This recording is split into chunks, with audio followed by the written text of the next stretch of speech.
पीढ़ी दर पीढ़ी हमारे किसान अलग अलग स्पीसीज की अलग अलग वैरायटी इनको सहेज कर रखते गए और उसको विकास करते रहे। किसान की विरासत, धरती के वनस्पति संसाधन, एक अधिकार जिसका दुनिया भर के देश करते हैं सम्मान। आज भारत उन अधिकारों को दे रहा है नए मुकाम, ताकि और बढ़े किसानों की वंशागत किस्मों की पहचान का अभियान।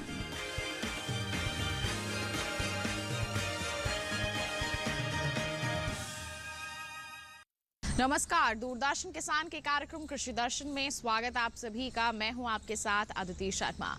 किसान भाइयों बहनों, हमारे इस कार्यक्रम के जरिए हमारी कोशिश रहती है कि कृषि जगत से जुड़ी अहम जानकारियां हम आप तक सही समय पर पहुंचा सके, ताकि वो आपके लिए फायदेमंद साबित हो सके। आज के हमारे इस कार्यक्रम में हमारे 3 सेगमेंट्स विज्ञान और किसान, कृषि स्टार्टअप और फार्मिंग इंडिया के जरिए ऐसी ही कुछ जानकारियां हम आपके लिए लेकर आए हैं। तो फिर आइए आज के कार्यक्रम की शुरुआत करते हैं। आइए कार्यक्रम में सबसे पहले नजर डालते हैं हमारे सेगमेंट विज्ञान और किसान पर।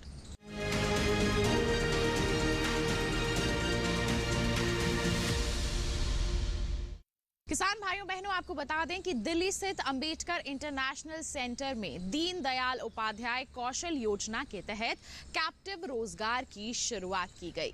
इस कार्यक्रम के दौरान क्या कुछ खास रहा, आइए आपको दिखाएं। हाल ही में दिल्ली के अंबेडकर इंटरनेशनल सेंटर में यानी DDU GKY के माध्यम से ग्रामीण गरीब युवाओं को कुशल बनाने के लिए कैप्टिव रोजगार की शुरुआत की गई। इस अवसर पर केंद्रीय ग्रामीण विकास मंत्री गिरिराज सिंह, केंद्रीय पंचायती राज के राज्य मंत्री कपिल मोरेश्वर पाटिल, केंद्रीय ग्रामीण विकास राज्य मंत्री साध्वी निरंजन ज्योति, ग्रामीण विकास एवं इस्पात राज्य मंत्री फग्गन सिंह कुलस्ते, ग्रामीण विकास मंत्रालय के सचिव एवं अन्य अधिकारी गण मौजूद थे। 19 कैप्टिव नियोक्ताओं ने ग्रामीण विकास मंत्रालय के साथ DDU GKY कार्यक्रम के तहत 31,000 से अधिक ग्रामीण युवाओं को प्रशिक्षण देने और उनकी अपनी स्थापना या सहायक कंपनियों में रखने के लिए समझौता ज्ञापन पर हस्ताक्षर किए। DDU GKY कार्यक्रम के तहत प्रशिक्षित किए जा रहे और ऑन जॉब ट्रेनिंग से गुजर रहे 10 उम्मीदवारों को कार्यक्रम के दौरान नियुक्ति पत्र सौंपे गए। मैं धन्यवाद देना चाहता हूं, जो इसमें एक नया ट्रेंड नहीं, नए तरह का भी प्रशिक्षण का काम, OJT, ऑन जॉब ट्रेनिंग, उसके लिए विभाग ने जो हमारे इंस्टीट्यूशन है, एंटरप्रेन्योर हैं, जो संस्थान हैं, जो यहाँ आज 19 संस्थानों ने 31,000 बच्चों को ऑन जॉब ट्रेनिंग देने की बात MOU की है। ये बच्चे जिनको आज DDU GKY के द्वारा ट्रेनिंग दी गई थी,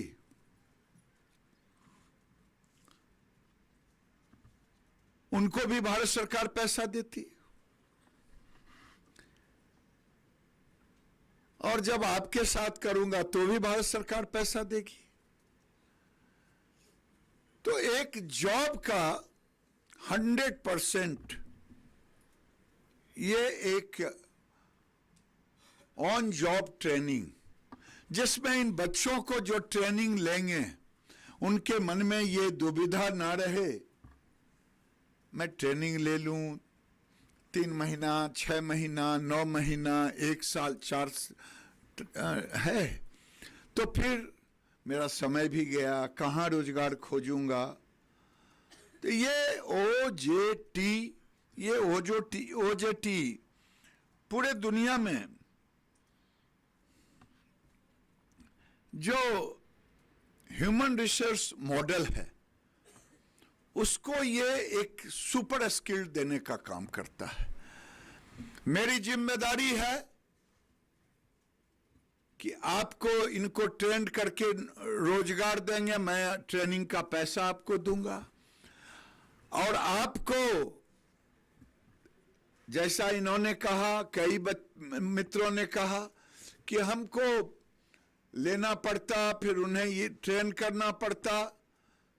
तो ये इंडस्ट्री को भी फायदा है और हमें फायदा है 100% प्लेसमेंट का।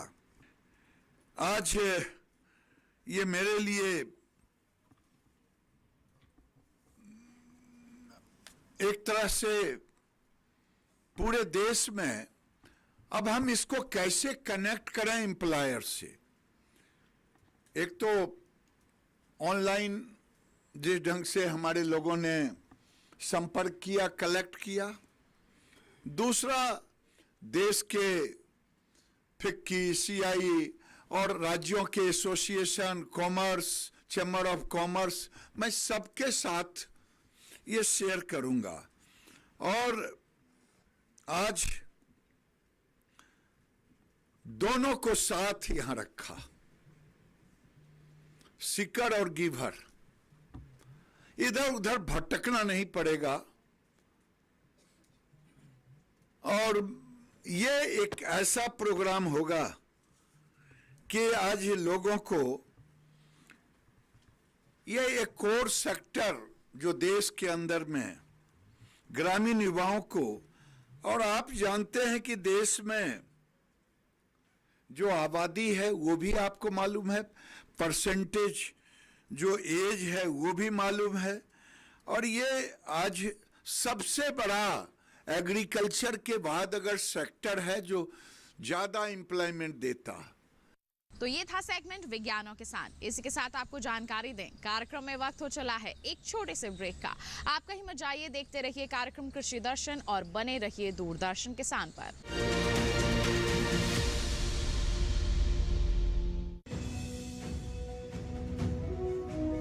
भारत सरकार का हर प्रयास किसानों को दे रहा है एक नई आस। देश के किसानों की खुशहाली और उन्हें आत्मनिर्भर बनाने के लिए भारत सरकार समर्पित है। प्रधानमंत्री श्री नरेंद्र मोदी जी के नेतृत्व में कृषि क्षेत्र में किए गए निरंतर प्रयासों के फलस्वरूप देश खाद्यान्न व बागवानी के क्षेत्र में आत्मनिर्भर हो चुका है और देश में दलहन का उत्पादन भी बढ़ा है। इसी तरह भारत सरकार ने खाद्य तेलों के उत्पादन को बढ़ाने के भी अनेक प्रयास किए हैं। इसी क्रम को आगे बढ़ाते हुए माननीय प्रधानमंत्री श्री नरेंद्र मोदी जी के नेतृत्व में भारत सरकार ने दूरदर्शी निर्णय लेते हुए राष्ट्रीय खाद्य तेल मिशन ऑयल पाम की शुरुआत की है। इस मिशन से देश भर के किसानों को बहुत लाभ मिलेगा।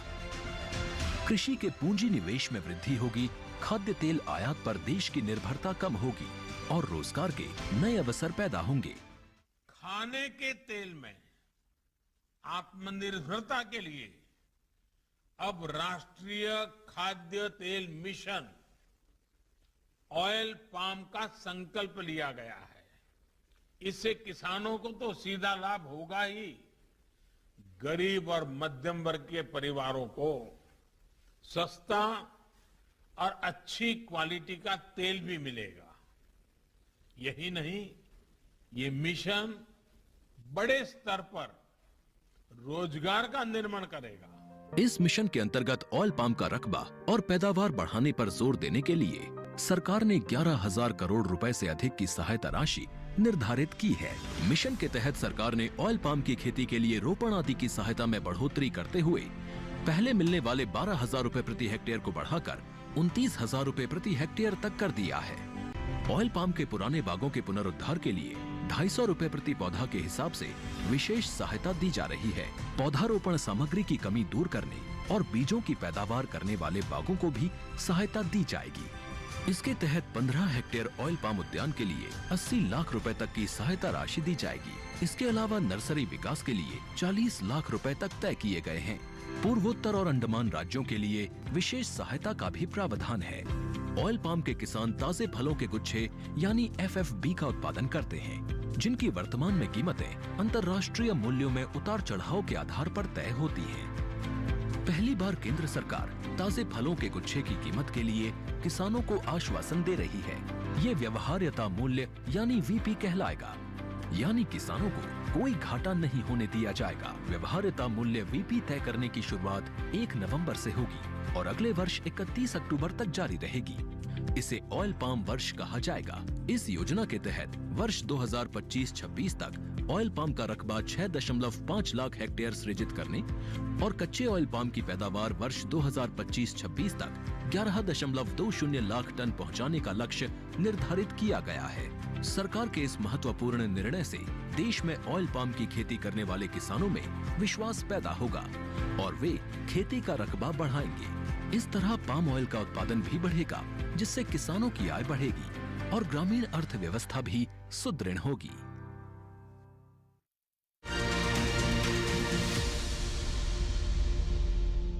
ब्रेक के बाद दूरदर्शन किसान के कार्यक्रम कृषि दर्शन में आप सभी का फिर से स्वागत।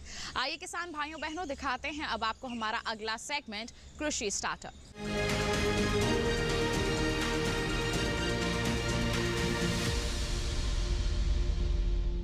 हमारे देश में इस समय स्टार्टअप्स की लहर है। हमारे देश का जो युवा है अब नौकरी की तलाश में नहीं बल्कि स्टार्टअप्स की शुरुआत की ओर अपनी कदम बढ़ा रहा है। अगर हम बात करें कृषि के क्षेत्र की भी तो ये भी इससे अछूता नहीं रहा है। जी हाँ, हमारे युवा अब स्टार्टअप्स को अपना रहे हैं और इसमें पूरा सहयोग मिल रहा है हमारी सरकार का भी। स्टार्टअप इंडिया की शुरुआत की गई है हमारी सरकार द्वारा। अब क्या है स्टार्टअप इंडिया और कैसे हमारे देश के युवाओं को ये सहायता प्रदान कर रही है, आइए जानते हैं। माननीय प्रधानमंत्री श्री नरेंद्र मोदी जी के दूरदर्शी नेतृत्व में देश आत्मनिर्भर बनने की ओर अग्रसर है। 16 जनवरी 2016 को स्टार्टअप इंडिया की शुरुआत इस दिशा में पहला बड़ा कदम था। साल 2016 में जहां भारतीय कृषि तकनीक स्टार्टअप में 45.8 मिलियन डॉलर की फंडिंग की गई थी, वहीं साल 2020 में ये निवेश बढ़कर 430 मिलियन डॉलर हो गया और अगले 10 सालों में एग्री टेक स्टार्टअप्स में 10 अरब डॉलर का निवेश किया जाएगा। इसके जरिए इनोवेशन और तकनीक को जमीन पर उतारा जा रहा है ताकि खेती और इससे जुड़े सभी चरणों में आसानी हो। कृषि एवं किसान कल्याण मंत्रालय के साथ साथ अन्य मंत्रालयों द्वारा भी स्टार्टअप योजनाएं चलाई जा रही हैं। कृषि एवं किसान कल्याण मंत्रालय ने अपनी राष्ट्रीय कृषि विकास योजना RKVY द्वारा कृषि और इससे जुड़े क्षेत्रों में बुनियादी ढांचे को मजबूत करने के लिए कई कदम उठाए। साल 2018-19 में RKVY रफ्तार के तहत वित्तीय सहायता प्रदान करके इनोवेशन और कृषि उद्यमिता को बढ़ावा देने के लिए इनोवेशन और कृषि उद्यमी विकास कार्यक्रम की शुरुआत की गई। इसके तहत 2 महीने की अवधि वाली एग्रीप्रेन्योरशिप ओरिएंटेशन प्रोग्राम चलाए जाते हैं। साथ ही वित्तीय, तकनीकी, IP आदि मुद्दों पर सुझाव भी दिए जाते हैं। सीड स्टेज के तहत एग्री बिजनेस इंक्यूबेटर्स की फंडिंग की जाती है। अब तक कुल 923 स्टार्टअप्स को अनुदान के रूप में लगभग 51 करोड़ रुपए जारी किए गए हैं। RKVY रफ्तार के तहत कृषि और संबद्ध क्षेत्रों के विभिन्न क्षेत्रों में स्टार्टअप परियोजनाएं शुरू की गई हैं, जैसे कि कृषि यंत्रीकरण, sensor, WSN, IoT, artificial intelligence और ड्रोन के साथ साथ सटीक कृषि और वेस्ट टू वेल्थ, जैविक खेती इत्यादि। इसके अलावा कृषि अनुसंधान परिषद ICAR साल 2016-2017 से national agriculture innovation fund NIAF द्वारा कृषि आधारित स्टार्टअप्स को उभारने में मदद कर रही है। स्टार्टअप्स के कुछ प्रमुख उदाहरण के रूप में मैकलेक टेक्निकल प्रोजेक्ट लेबोरेटरी द्वारा बनाया गया Varun 3 turbine fins feed generator power, जो वातावरण में मौजूद ग्रीन हाउस गैस को साल 2028 तक 20 लाख टन तक कम करेगा। किसानों को उनकी फसल का सर्वोत्तम दाम दिलाने के लिए WHRRL वर्ल्ड ब्लॉकचेन पावर्स, सतमुक्त, वेंटू लॉजिस्टिक्स, वेकोल, निंजा कार्ट, देहात, एग्रोस्टार इत्यादि। ये कृषि तकनीक स्टार्टअप किसानों के भरोसेमंद दोस्त के रूप में खेती को आसान बनाने के लिए अपनी सेवाएं दे रहा है। स्टार्टअप्स के तहत कई प्राइवेट कंपनियां कृषि और इससे जुड़े क्षेत्रों के विभिन्न चरणों को आसान बनाने के लिए आगे आई हैं। ये प्राइवेट कंपनियां नए आइडियाज के साथ टेक्नोलॉजी के माध्यम से कृषि को आसान बनाने में मदद करेंगे। इससे किसानों के समय और श्रम की बचत होगी। एग्री स्टार्टअप से किसानों की आय बढ़ाने, कृषि संबंधी उनकी समस्याओं का समाधान करने, फसलों का उत्पादन बढ़ाने और रोजगार के नए अवसर बढ़ाने में मदद मिलेगी। एक कृषि प्रधान देश में स्टार्टअप्स के द्वारा आत्मनिर्भर बनने की ये बयार कृषि एवं इससे जुड़े क्षेत्र को भी तेजी से आत्मनिर्भर बनाएगी। एग्री स्टार्टअप से खेती होगी और आसान।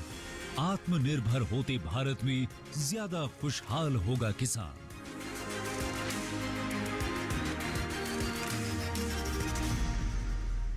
तो ये था सेगमेंट कृषि स्टार्टअप। इसी के साथ बता दें कार्यक्रम में वक्त हो चला है एक और छोटे से ब्रेक का। आप कहीं में जाइए, देखते रहिए कार्यक्रम कृषि दर्शन और बने रहिए दूरदर्शन किसान पर।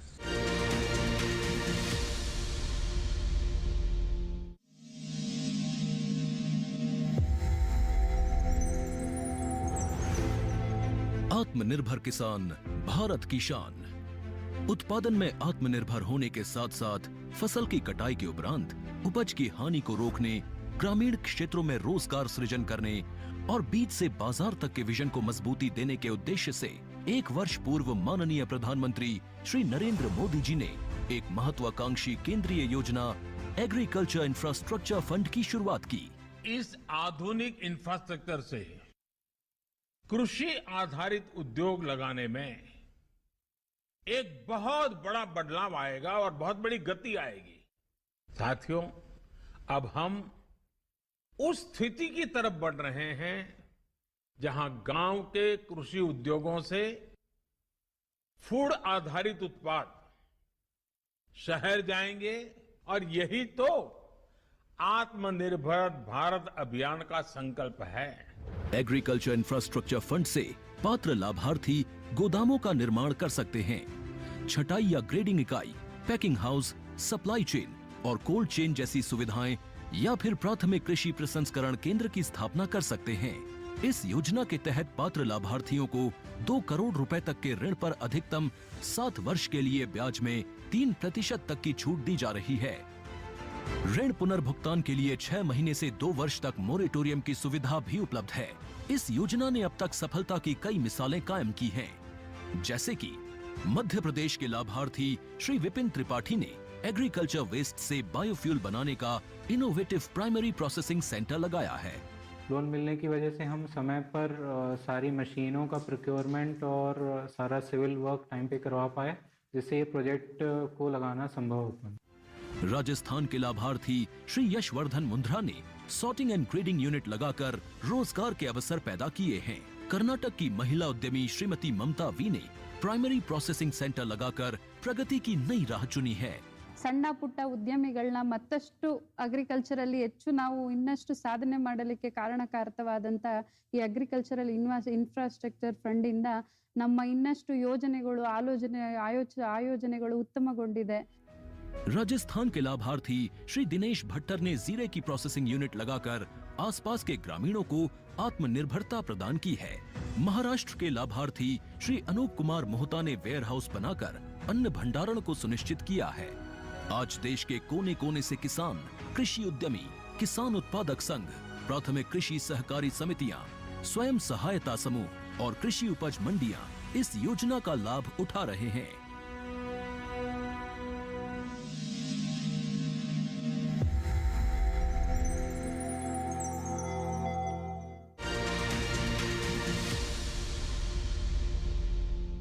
ब्रेक के बाद दूरदर्शन किसान के कार्यक्रम कृषि दर्शन में आप सभी का फिर से स्वागत।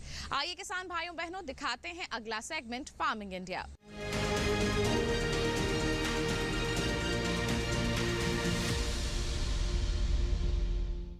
आज बात करने वाले हैं हमारी सरकार की एक महत्वाकांक्षी योजना के बारे में, जिसका नाम है प्रधानमंत्री फसल बीमा योजना। बहुत ही अच्छी योजना है ये, क्योंकि किसी भी प्राकृतिक आपदा के चलते अगर आपको कोई नुकसान हो जाता है और सही समय पर आप उसकी सूचना दे देते हैं, तो बाद में परीक्षण के बाद आपको जो नुकसान हुआ है उसकी भरपाई हो जाती है। तो किस तरह से आप करवा सकते हैं फसलों का बीमा, आइए जानते हैं।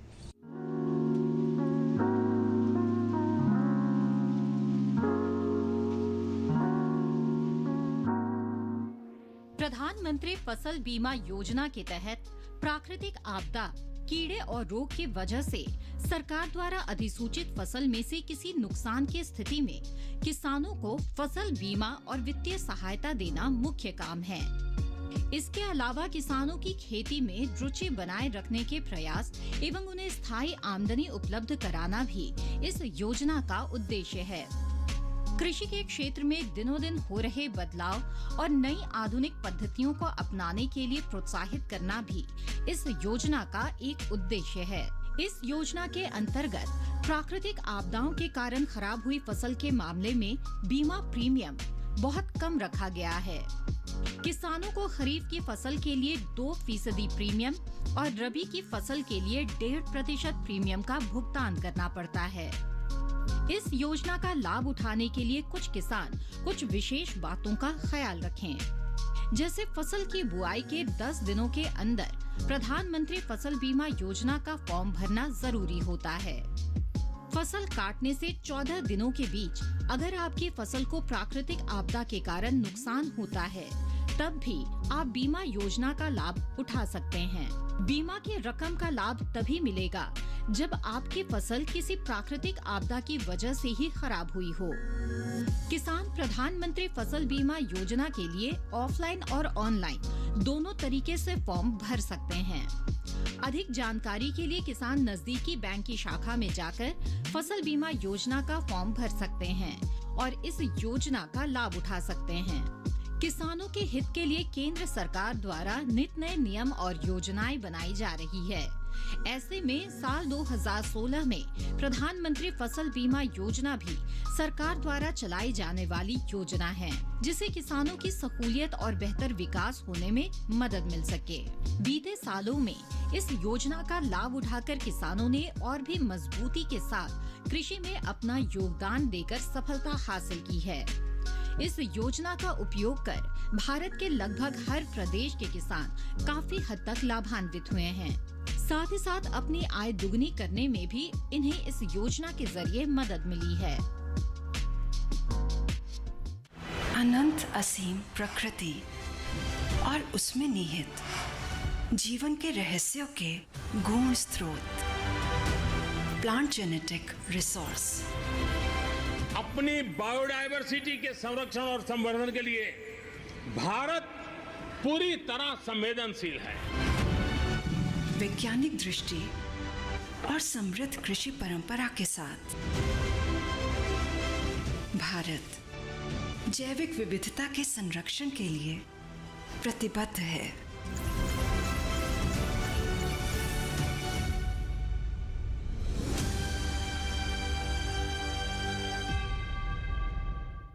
तो ये था सेगमेंट फार्मिंग इंडिया। इसी के साथ बताएं आज के कार्यक्रम में बस इतना ही। उम्मीद है जितनी भी जानकारियां आज के कार्यक्रम के माध्यम से आप तक पहुंचाई गई हैं, सभी आपके लिए फायदेमंद साबित हुई होंगी। साथ ही आपको बता दें, आप हमारा ये कार्यक्रम दोबारा देख सकते हैं। टीवी स्क्रीन पर दिखाए जा रहे इस QR कोड को आप स्कैन कर लीजिए, सीधा पहुंच जाएंगे हमारे YouTube चैनल पर। साथ ही आप हमसे जुड़ भी सकते हैं। ईमेल कीजिए हमें। ईमेल ID है krishidarshanddd@gmail.com। आप हमें पत्र भी लिख सकते हैं। पता है हमारा कृषि दर्शन, कमरा नंबर 58, CPC दूरदर्शन, खेलगांव, नई दिल्ली 110049। तो इसी के साथ किसान भाइयों बहनों, आज के लिए इतना ही। अगले अंक में फिर होंगे हाजिर। तब तक के लिए दीजिए इजाजत, लेकिन आप बने रहिए दूरदर्शन किसान पर। नमस्कार।